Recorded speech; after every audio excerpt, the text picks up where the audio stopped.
Hi everyone, this is Inkem Chikuma and I'm making my final blog post on the book we've been reading this spring semester entitled Give Smart, Philanthropy That Gets Results.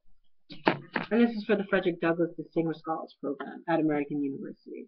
And the question we were asked to answer this week was if we would recommend Give Smart to a friend, why or why not, and 3 things that we have learned from reading Give Smart. So first and foremost, yes, I would recommend anyone who wants to better themselves and who wants to know how to get better to read this book because it's it is a philanthropy book, but it's more a self improvement book. Well, I found for myself because it really teaches you how to better yourself. So in order to better a venture or better a community or better the world, and that's what I really liked about this book. Okay, so I learned more than 3 things from reading this book, but I'll just focus on 3 for now. The first being the importance of maintaining and creating a shared definition of success between grantees and grantors. Me being a grantee, American University, I guess, in the Frederick Distinguished Scholars Program, being my grantor, it really showed me that if you do not have the same definition of success, or if you do not have the same end goal for your business or your investment, that it's most likely that your investment is not going to be as successful as you had hoped.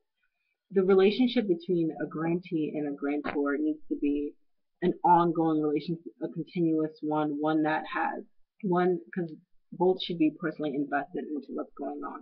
So that with that being maintained, success should be inevitable. But if not, and if the grantee and the grantor have different definitions of success or want different things for the investment, that's where problems start to arise. Another thing that really resonated with me from reading this book is a quote that I'm going to read to you guys.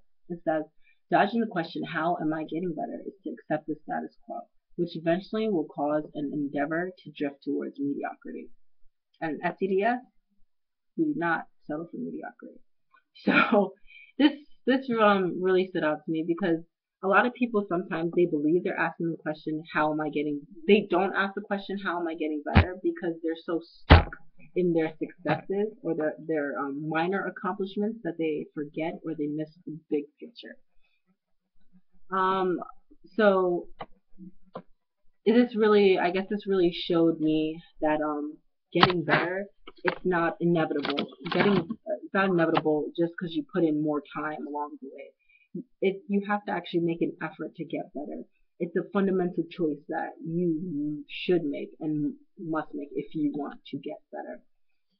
And in order to do so, the author suggests focusing, well, not really focusing, but giving time to evaluate and think about the negatives or the failures that you have faced instead of always focusing on the positives and the success. Because obviously the positives are places that you don't have to put as much effort and thought into, and how you can make it better because you've already been successful or accomplished what you hope to accomplish. But in really analyzing faults and shortcomings, you're more likely to strengthen those, and in strengthening those, you can strengthen the whole investment or your end goal altogether. So those are just a couple things that stood out to me.